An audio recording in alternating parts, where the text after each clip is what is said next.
آيات الكتاب المبين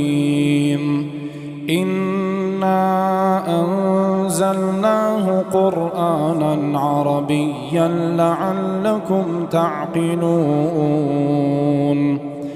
نحن نقص عليك أحسن القصص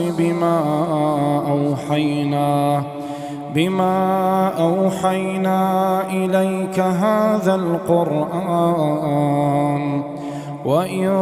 كنت من قبله لمن الغافلين إذ قال يوسف لأبيه يا أبت إني رأيت 11 كوكبا والشمس والقمر رأيتهم لي ساجدين قال يا بني لا تقص